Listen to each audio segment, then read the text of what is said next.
Y'all, we're making chili. Come on.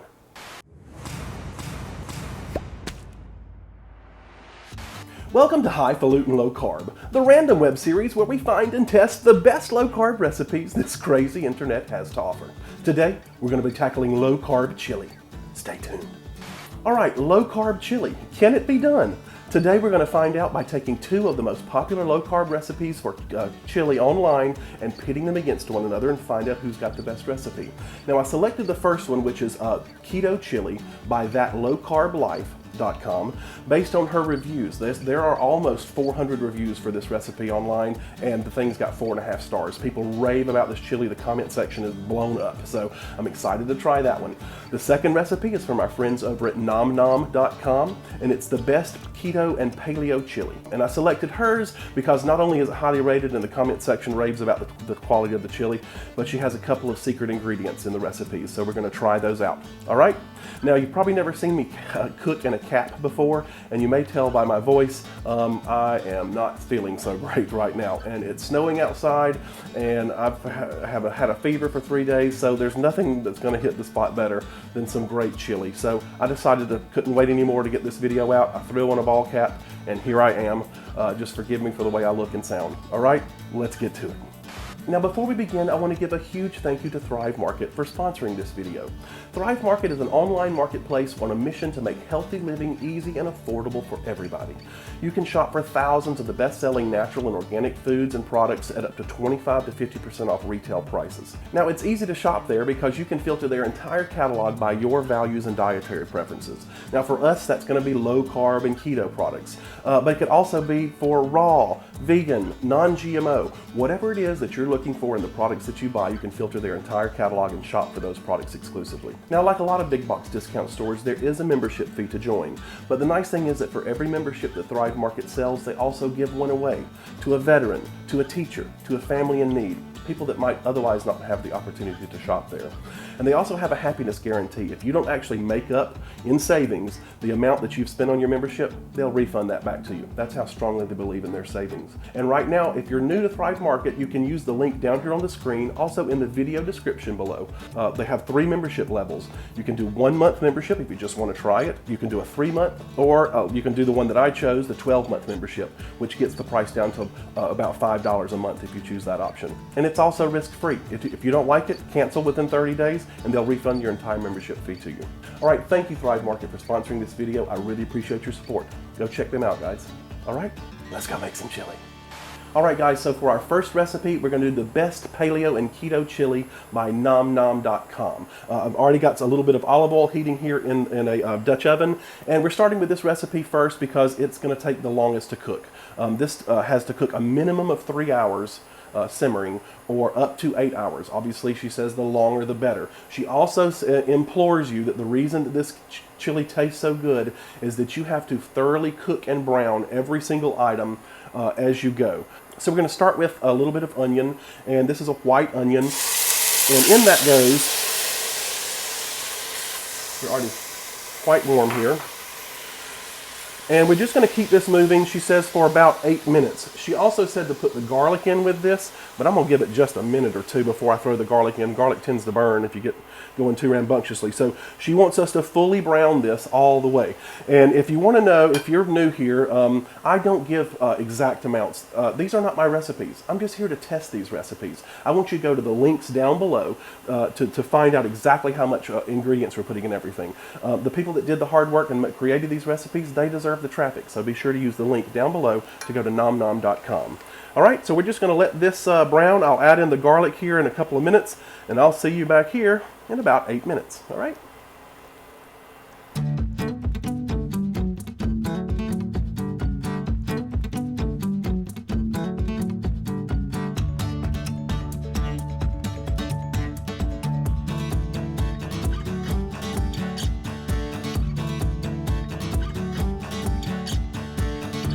All right, so this is cooked for about 8 minutes, and you definitely want to keep this moving. You want them to put some color on it, and brown, but you do not want it to burn. And garlic and onions both will burn pretty easily if you don't keep it moving or you got it too high. So now we're going to add to this and already start browning our beef. And this is grass-fed beef. And in that goes, now to the beef, you want this on medium heat. We're going to add one of her secret ingredients. And that is, these are cloves. 2 little cloves, little bitty things. You're just going to throw those in, and those are going to stay in there, and some salt. Those are going to stay in there and cook like sort of like a bay leaf. They're going to go through the whole cooking process, and then you're going to somehow fish them out at the end. But that those 2 little innocent looking cloves are going to apparently supposed to add a tremendous amount of flavor. We're just going to let this brown for 5 to 7 minutes. Now, I also wanted to say that this is grass-fed ground beef. I prefer to use grass-fed when I can. This came from Thrive Market. Thrive Market also sells meat and seafood. So you get it shipped to you frozen in carbon-neutral packaging, believe it or not. And it's great quality and often less expensive than I can find it here in the grocery stores. So that's a bonus, and I don't have to go anywhere. So this is grass-fed ground beef, and we're just going to brown it. So I'll meet you back here in about 5 to 7 minutes.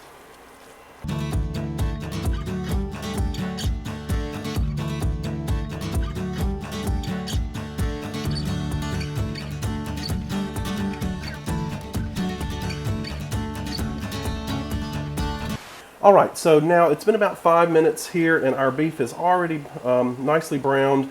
And before we add our liquid ingredients, this is where you add the spices so that they can sort of absorb some of that fat and get to work in there. And we're obviously going to start with, chili powder. You got to have chili powder. So in that goes. And then this is a variety of spices that she calls for. This is going to be smoked paprika, ground cumin or cumin. Do you say cumin or cumin? I say cumin. Oregano, that is chipotle chili powder, and cayenne pepper. She gives a suggested amount of spices to use, and I used her suggestions, but then she also says this is the sort of thing where you will make it your own. Over the 3 hours to 5 hours that you're going to be simmering this on the stove, you're going to be testing it and tasting it. If you like a little more cumin in your chili, put in a little more cumin. If you like more chili powder or like it spicier, adjust them to your liking, she says. But to test the recipe as fairly as possible, I use the amounts that she suggested. So we're just going to let this cook down for about 2 minutes, and then we'll be right back to add in our tomatoes, okay?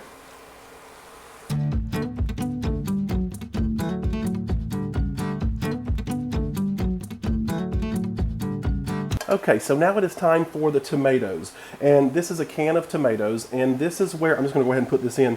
You're going to let this come to a simmer. This is diced tomatoes. Let this come to a simmer, and this is going to simmer for 15 minutes on low. Turn it down to low after it comes to a simmer. Now this is where I did want to talk about a specific ingredient amount.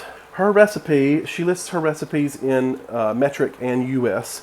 And the US recipe calls for an 8-ounce can, I think it says an 8-ounce can of diced tomatoes. Now I've never seen an 8-ounce can. Most of our cans are going to be 14.5 ounces, like a regular size can. So I was going to take some out of this and measure out 8 ounces of tomatoes. But then on her metric side of the website, it says 400 grams.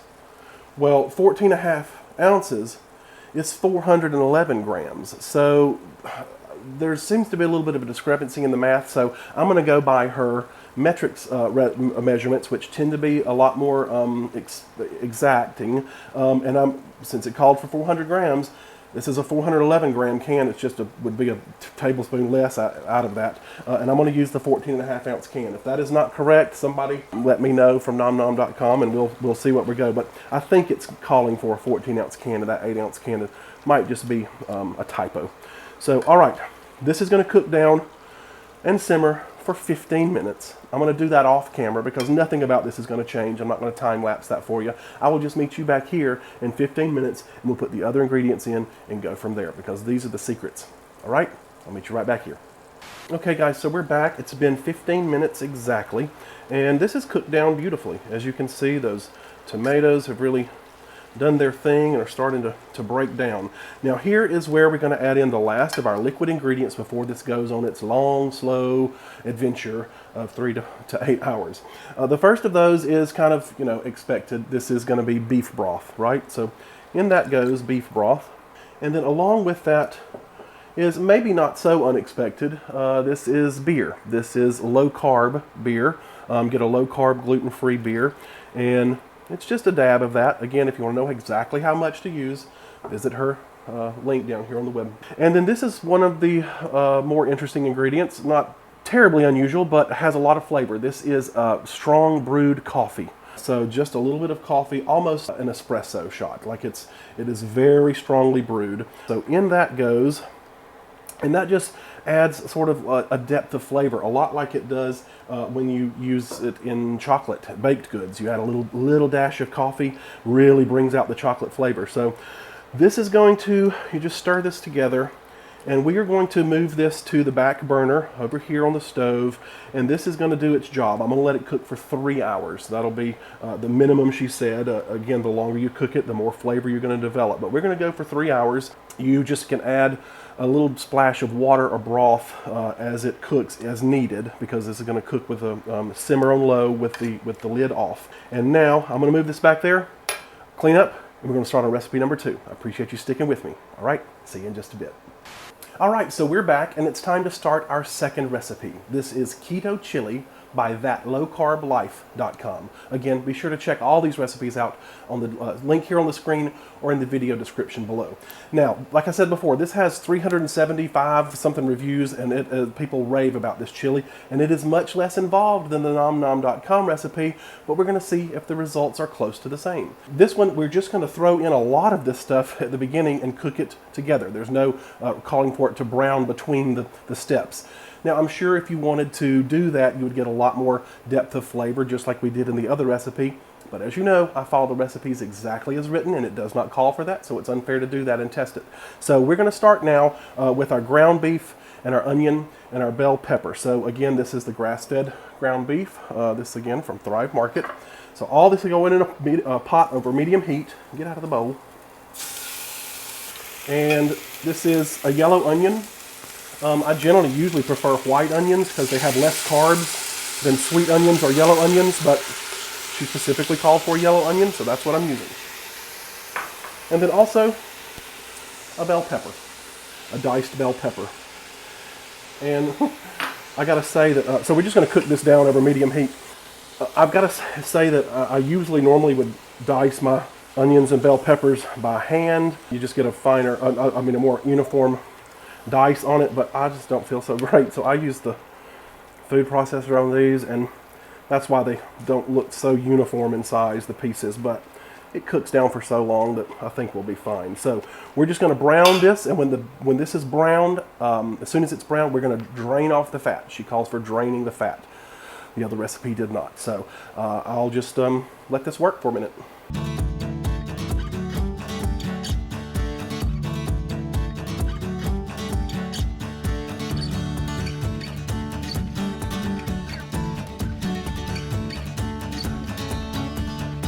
Our beef and onions and bell pepper have browned, and now it's just time to drain these. So I'm just going to take this off to the side, drain it real quick, and I'll be right back. Okay, so we have drained off the fat out of this, and here's where we're going to start adding all of our aromatics. And I know a lot of people who are eating keto will say, why did you drain the fat? The fat's good for you. And while I agree, there's also, at some point, you can just make a dish too greasy. Just you save that fat and do something else with it if you want to, but sometimes you're just, your dish can get too greasy. So to this now, we're going to add all of our flavoring ingredients. We're going to start with a jalapeno, a diced jalapeno.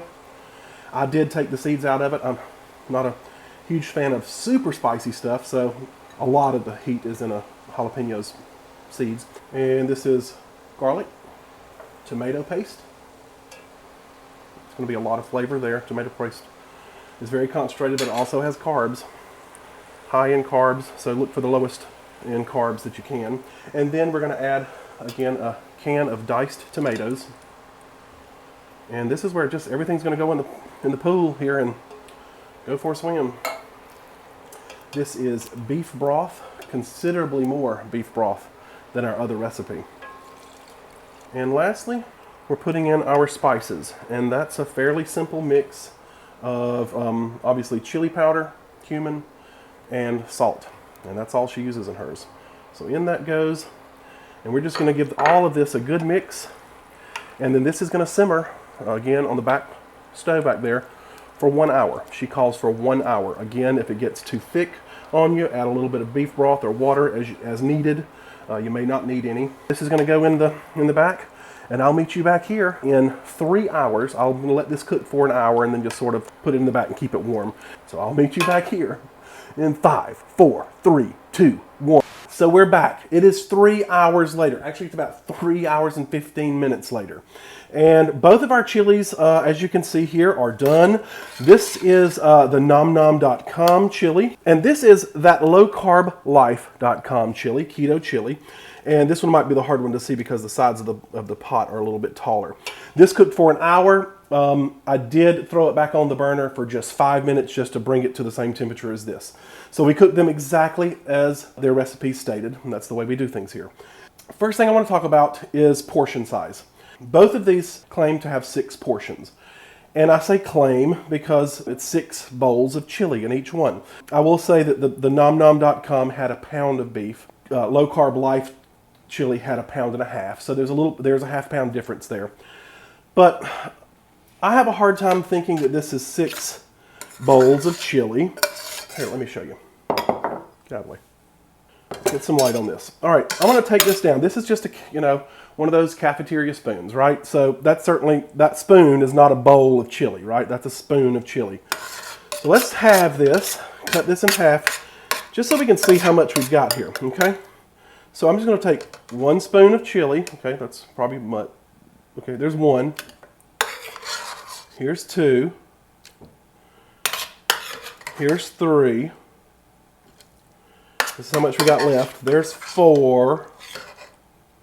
You see where I'm going with this? That might be 5. If you start divvying this up, it's really about 6 of these big spoons full of chili, and they're calling that a bowl. So my point being, the stats that I'm going to give you for the nutritional facts are for 6 bowls of chili. I think that a more fair comparison would be that this is 4 servings of chili. Because, I mean, with chili, that's your meal. I mean, you might eat some cornbread with it. Now, if you make some low-carb cornbread, which, in fact, Gnom-Gnom, her recipe does call to make cornbread with it, then you would have something else to fill you up. And obviously, when you serve this, the serving suggestions for any kind of chili, I'm probably going to add some sour cream, a little bit of sprinkle of cheese, some, avocado on top. So you're going to doctor it up, but I would call this probably a cup of chili, not a bowl of chili. I just wanted to point that out. I thought that was interesting for the amount of food that you're getting. All right, so as far as macros go, Keto Chili by That Low Carb Life makes 6 servings. 1 serving has 357 calories, 21 grams of fat. You've got 9 total carbs. Fiber, you've got 3 grams of fiber for a total of 6 grams of carbs per bowl, and protein is 33 grams. And again, that serving seems to be a little bit larger than the comparative chili from Gnom-Gnom, which is the best paleo and keto chili by Gnom-Gnom.com. Also makes 6 servings. 1 bowl of that is 251 calories. You've got 17 grams of fat. You've got 6 total carbs. You've got 2 grams of fiber for a total of 4 net carbs. And protein, you've got 16 grams. Let's just taste these. Now, while I'm serving these up, obviously, and Lord, I'm going to start a fight here. These do not have beans in the chili, right? Beans are very high carb. If you wanted to do beans in this, a lot of people are comfortable using, and it's your decision, the black soybeans. If you've discovered them, they are like 1 carb per serving because they have so much fiber in them, and a lot of people use them as a replacement for black beans, traditional black beans, and they're technically low carb, but yeah, they're soy, so that's, a lot of people have a problem with soy, and that's, I'm not making any judgments there. That's between you and God and your doctor and your conscience. If you want to eat soybeans, you eat soybeans. I bet they'd probably be good in some chili. And yes, I know all you Texans and other people are going to be like, beans don't belong in chili.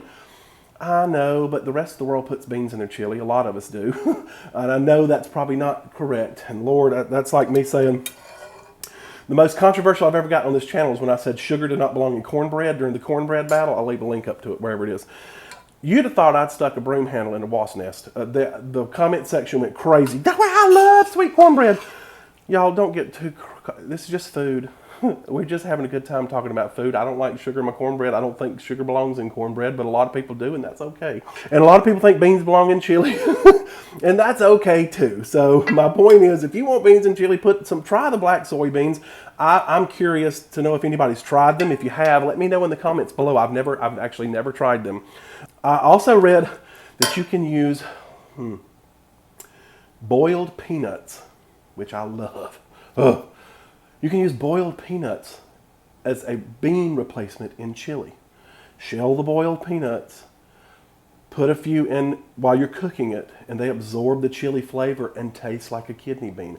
I don't know if that's true because I live now in Indianapolis, and I went to 4 stores and nobody has canned boiled peanuts, so I couldn't even test that, and I so wanted to. No, I don't usually enjoy boiled peanuts out of a can, but sometimes you make do with what you got. But I couldn't even find that here, so I guess I'm just in a different part of the world. Let's just see, was it worth the cooking that 3 hours versus an hour? And where do we go from here? All right, so this is the Gnom-Gnom.com chili. So let's taste this. It looks great. It smells good. The whole house, the whole apartment complex smells like chili. I'm gonna be eating chili for a week.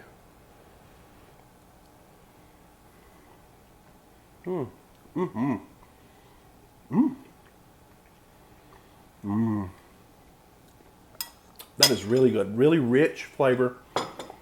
It's got a lot of spice in there too. Hold on. It's clear my sinuses. Chili's good for what ails you. Okay, this is That Low Carb Life Keto Chili. This looks lighter. It has bell pepper in it, which, you know, I love bell pepper, but, you know, a lot of people think that doesn't belong in a chili. So let's try it.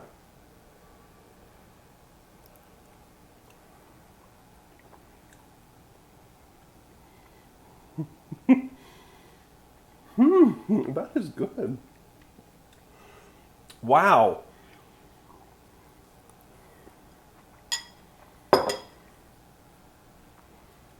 Okay. Let me give you my thoughts. Obviously, I tasted these a little bit while they were simmering because you've got to adjust salt and seasonings.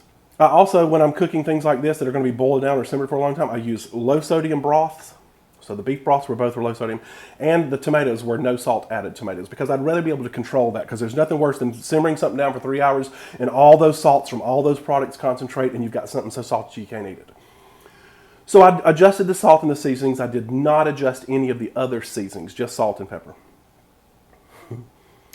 For the amount of work, the Gnom-Gnom chili is very, very good. There is a depth of flavor there.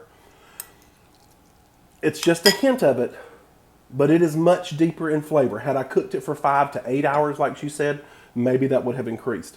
However, if I had taken That Low Carb Life chili and cooked it for 3 hours, would it have tasted the same as this? What I'm trying to tell you is that for the amount of work and the amount of spices that the Gnom-Gnom.com took, while good, that Low Carb Life chili is just as good. I actually think I prefer the lighter, fresher taste than this that has been cooked down for a long time. The Gnom-Gnom.com chili had 7 different spices in it. Chili powder, chipotle powder, cloves, smoked paprika, oregano, cayenne pepper.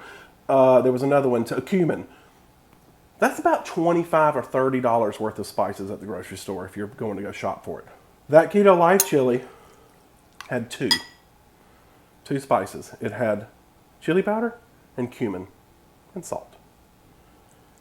I do not taste $25 in 3 hours worth of difference from the Gnom-Gnom to the That Keto Life. If I were to do this again, guys, I gotta say, yes, this had, oh, and this also had beer and coffee. I had to brew coffee, strong coffee. So this has got like way more ingredients and way more time, and I respect that. For a weeknight chili, I'd throw all this in the bowl. I mean, the bell pepper is good in it. It's hard to beat that. I'm also going to tell you that while the Gnom-Gnom is a good, deep chili flavor, it also feels like something that's going to be talking to me for about the next 5 or 6 hours, if that makes sense. Have you ever had truck stop chili or Waffle House chili, and you eat a bowl of chili and you know you have eaten it for the next 5 or 6 hours, but it feels like if I ate a bowl or two of the Gnom-Gnom chili that I might be thinking at about 12 o'clock at night when I got to prop my pillow up in the bed to prevent that I might wish that I hadn't eaten it. So that might be controversial, but if I had to pick one of these based on the amount of work versus how much flavor I got out of it, I'd go with that low carb life. I also think because it had a bell pepper and an onion and a pound and a half of meat in it, that you're going to get more, because the macros I'm going to give you are for 6 servings. I think you're one of 6 servings that you're going to get more in your bowl. And if you have portion control issues like me, more is better, right? You know, it's not, but my brain, it feels that way. That low carb life, I guess 375 people with 4.5 stars was correct, because dang, that is pretty dang good chili. Whether it's traditional chili or not. Throw you some beans or some boiled peanuts in there and we'll find out. So there you have it, low carb chili. Apparently it can be done. I'd be happy with either one of these. If I had to do the work myself, like I said, I'd probably choose that low carb life chili. As you know, guys, these videos are a way for me to maintain my low carb way of living. And every time I look at the end of that camera, even when I'm sick as a dog, it helps keep me honest. So I appreciate that you have come along for the journey. I also thank Thrive Market for sponsoring this video. Be sure you guys check that out. If you want to support me, support Thrive Market. I really believe in what they're doing. Go use the link here on the screen or in the video link down below, and you can choose one of the 3 options for their membership. You've got a 1 month option, you've got a 3-month option, or like me, you can choose the 12-month option, which lets you get it for $5 a month. I really appreciate their support. Like I said, these sponsorships are a way to keep my channel on the air, and I really appreciate that. So you guys go check that out there. I want to thank all of my Patreon sponsors. If you don't know what Patreon is, it's like a tip jar for the internet. It lets people like you who enjoy what people like me do here on YouTube, and you can give us $1 or $2 a month to sort of keep the train on the tracks, as it were. I'm going to be listing all of my Patreon sponsors here on the side, and I thank all of them tremendously. Otherwise, I'll see you guys in a few weeks. Be sure to check me out on Instagram if you're not there. And if you're not a subscriber, hit the subscribe button. I usually don't ask for that, but if you like what you see here, this is what we do. We test low carb recipes and find out who's the winner. So be sure to hit subscribe down below, hit the like button. I love you guys, and I'll see you very soon. I'm going to eat some chili and go to bed. Bye, guys.